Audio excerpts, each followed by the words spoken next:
Welcome to the Trust Factor Radio, bringing you interviews and insights to unlock the power of the subconscious mind to create authority, credibility, and trust. With your host, the Authority Architect and best-selling author, Neil Howe.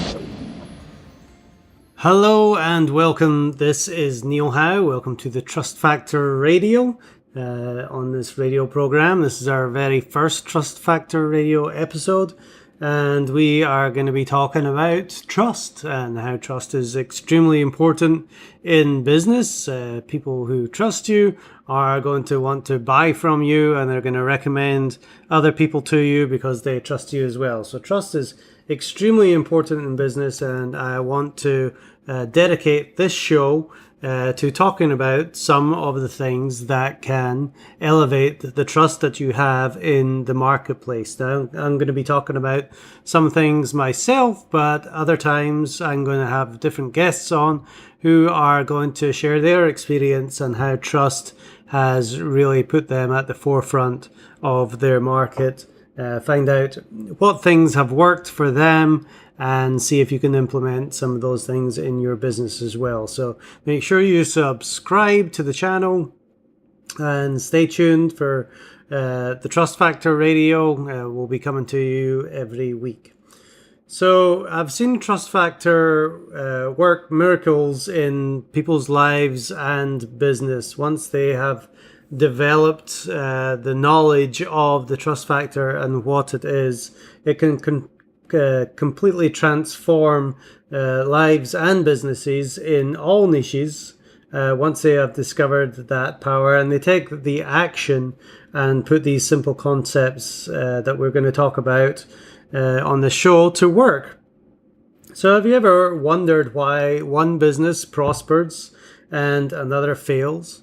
Why is one business owner joyous and prosperous while another is poor and miserable? Why is one business owner fearful and anxious and another one full of faith and confidence?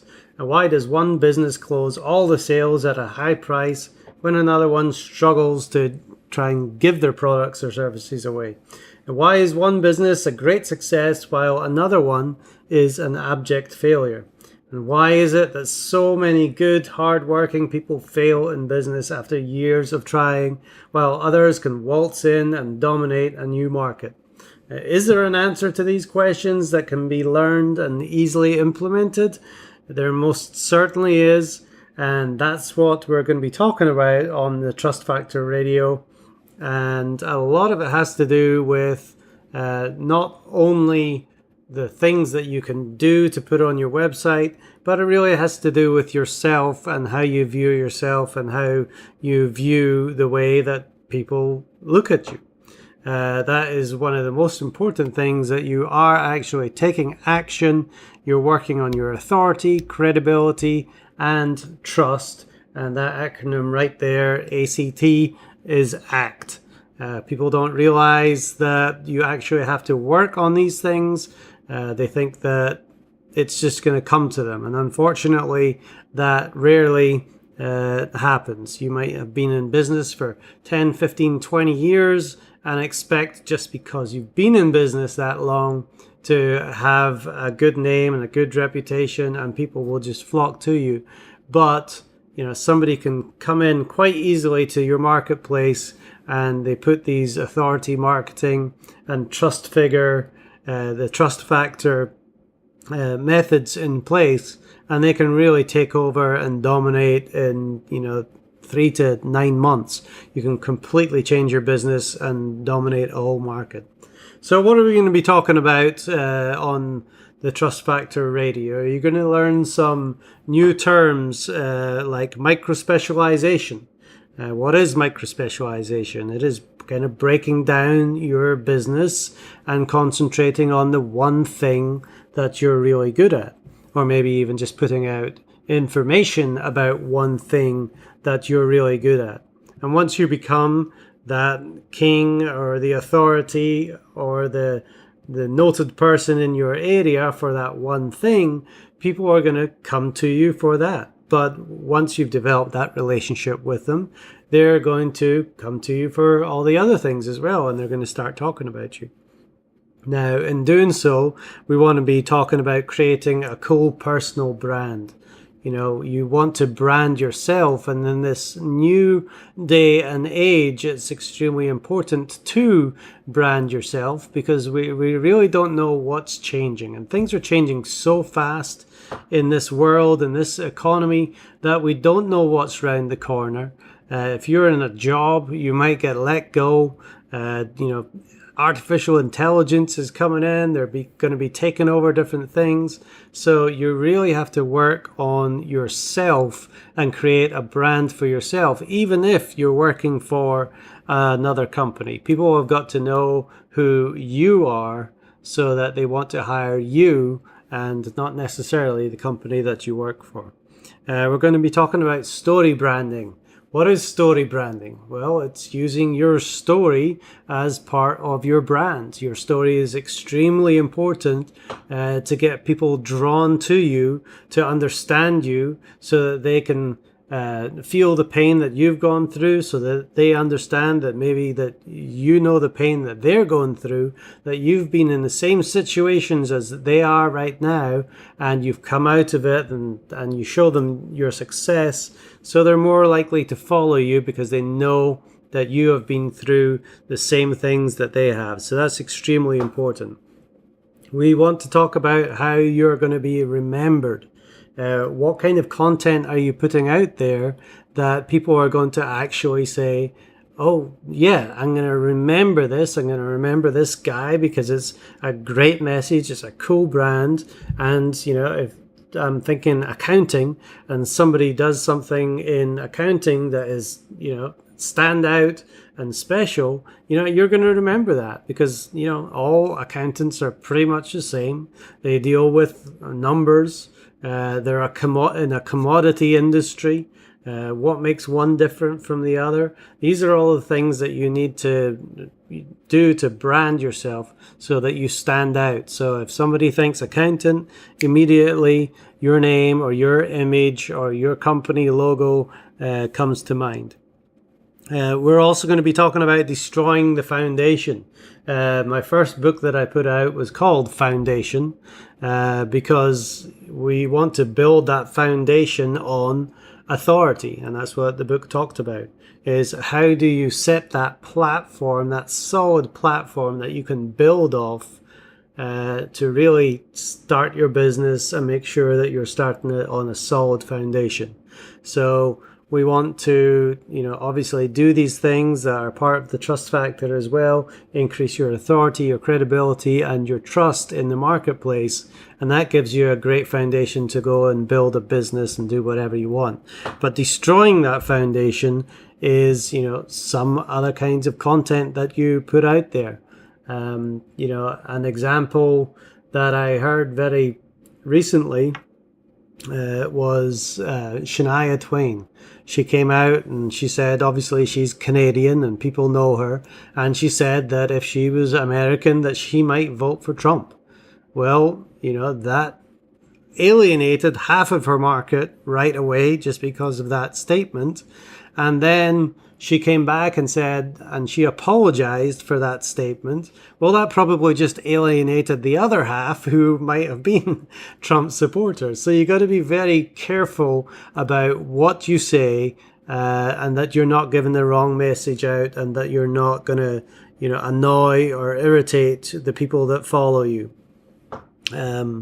We're also going to be talking about website engagement. What can you do to get people to stay on your website long enough to make an informed decision of, are you the person that I want to work with?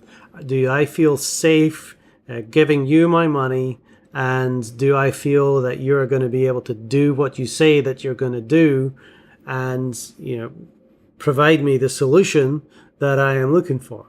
There's certain things that you can do to put on your website that's going to attract that attention, and it's going to share that kind of message. So immediately, within seconds of people landing on your website, they're going to say, okay, I'm in the right place.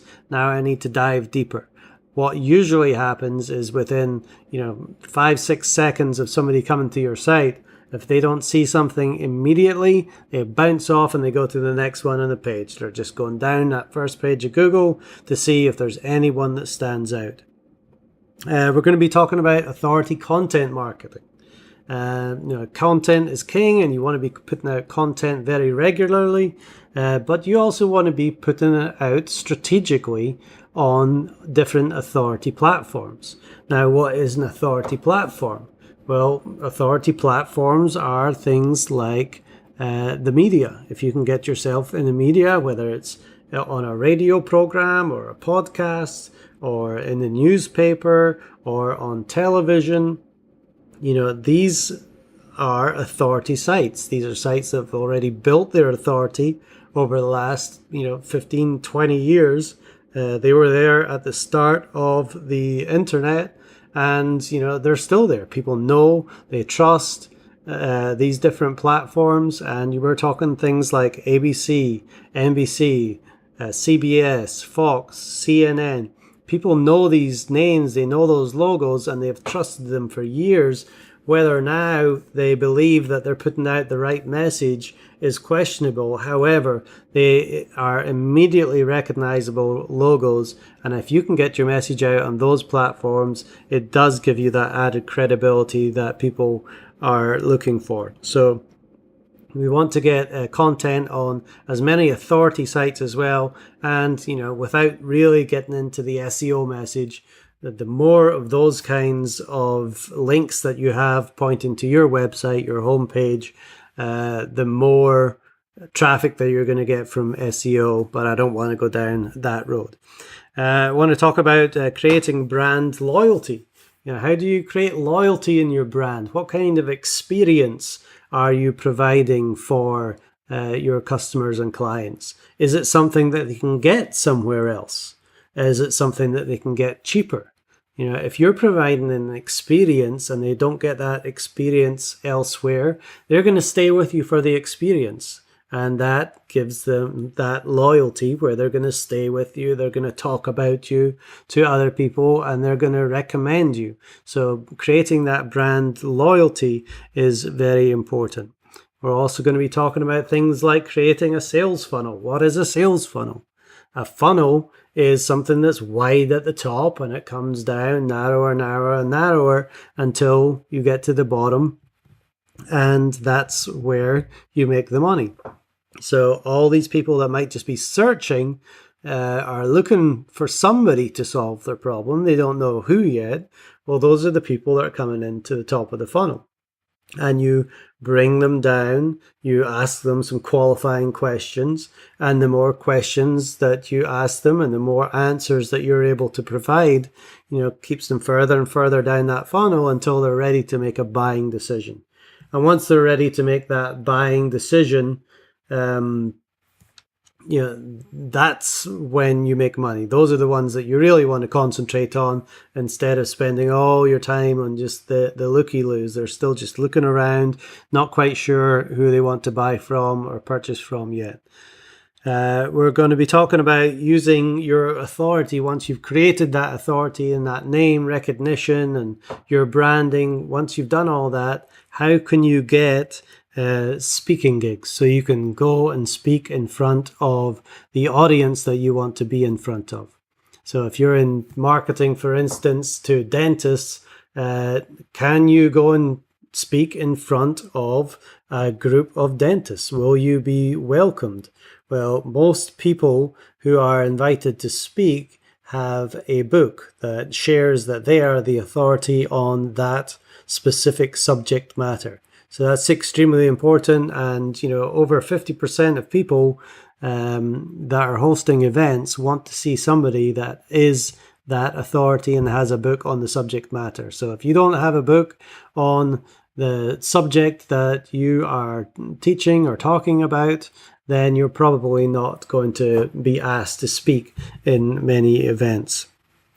We're going to be talking about getting media coverage, and this is another one where if you're talking about getting on TV or even radio shows, one of the most common things that they ask for or look for is what other media have you done? Or do you have a book? Are you the go-to expert in your area for this? And then that's when you get invited on the media.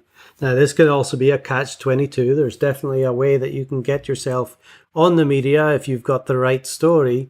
And once you've got your foot in the door and you've been seen in the media in one place, it becomes easier to get in the media in other places. So you've got to keep that ball rolling if you do happen to get on the media, and you want to use that in all your marketing for years to come. Having a TV piece where you're portrayed as the expert and the authority, and being able to put that on your website is something that is going to last you for years to come. Again, that's building the foundation of your business. You're going to be able to build all around that one foundational piece. So getting on TV is extremely powerful. Other things that you can do to share your authority is do like I'm doing right now, is start a podcast and get your message out in a podcast form, which is, there's different forms that you can use, either without video, which is what I'm doing for this podcast, or with video where people can see you. Generally, if it's video, people can see you, and it's going to build trust and authority a lot faster than any other method out there on the internet right now. Video is what works best. It's where all the traffic goes. However, there's definitely something to be said for a podcast like this as well. You can't watch a video when you're walking your dog, when you're working out, when you're driving in your car, and everybody has the method that works for them.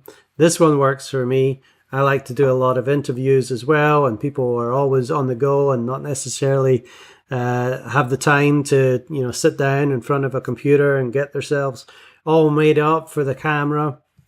But they are willing to jump on for 30 minutes on a phone call and be able to do an interview and share their experience. So this is the platform that I choose. You have got to find the platform that works for you and that you're comfortable with. And but it is extremely important that you do find a platform where you can easily get your message out and be able to share it with a lot of people.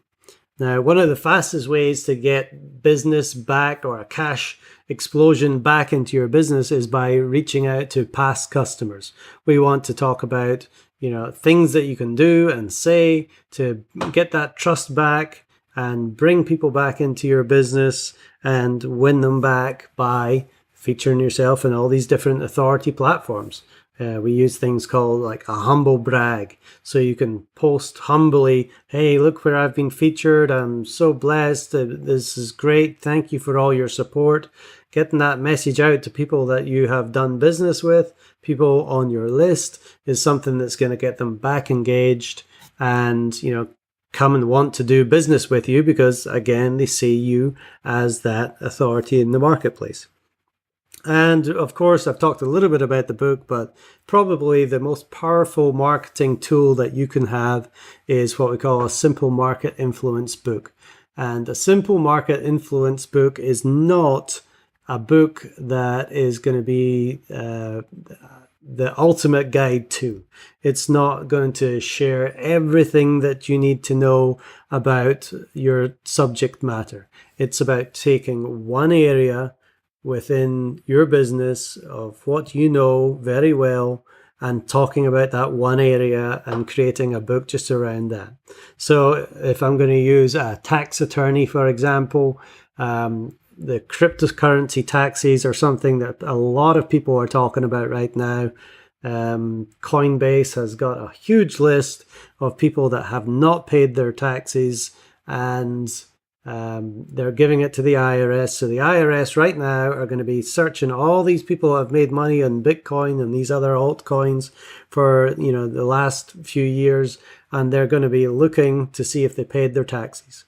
Well, if you can do a book on this one specific problem that people have, then it's going to be in high demand. You're going to be the ultimate authority in that area, and people are going to come to you in order to do business. So those are the types of things that we are going to be talking about on Trust Factor with myself, Neil Howe, and with other guests, as I said. And I would love you to come and join me. I want to keep this first podcast relatively short, just to give you an idea of what is going to be coming in the coming weeks. So please subscribe to this channel. Make sure that you are available to get the next episode. You can also pick up my book, which is the Trust Factor book. You can pick that up at thetrustfactorbook.com.